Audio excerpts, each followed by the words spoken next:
Brer Fox, Brer Rabbit, and the Two Failures. There once lived in the same wood a fox and a rabbit. It's right to say at the beginning that neither character is very likable. Both are a couple of failures. One was always angry, and the other was always a smarty-pants. One was always a flop, and the other was always smug and pleased with himself, and so, really, he was just another kind of failure. It is hard to like either of them. You wouldn't want either to be your friend.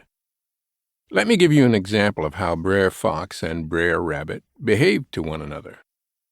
One day Brer Rabbit was quietly hopping along eating a fresh carrot for supper, not on his guard, not watching for anyone who would like to eat him up.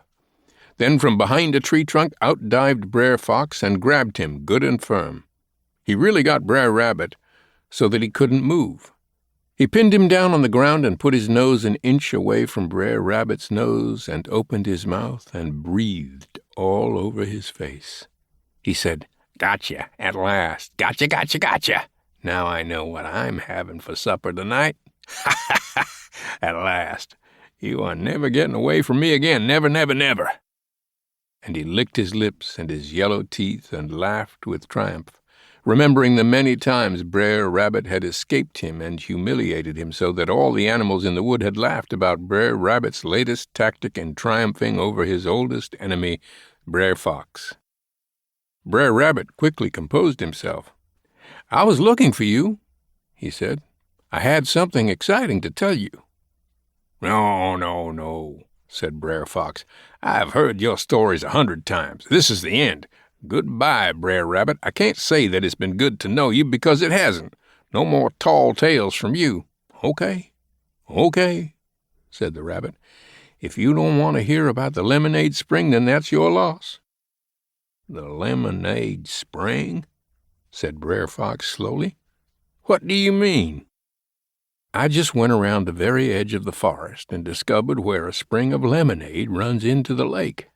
It is so delicious, and I was on my way back so very slowly to tell all the animals about it, and I wasn't thinking about anything else. My tummy is full of the most delicious lemonade."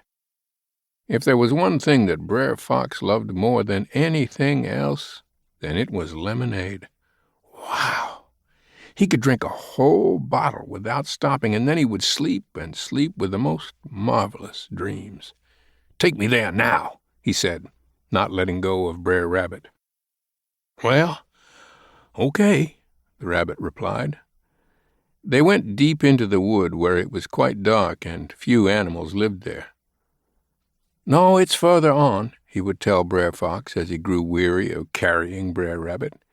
"If you're telling me a lie, then you will die very, very slowly," said the fox to the rabbit. "What, me? Tell a lie?"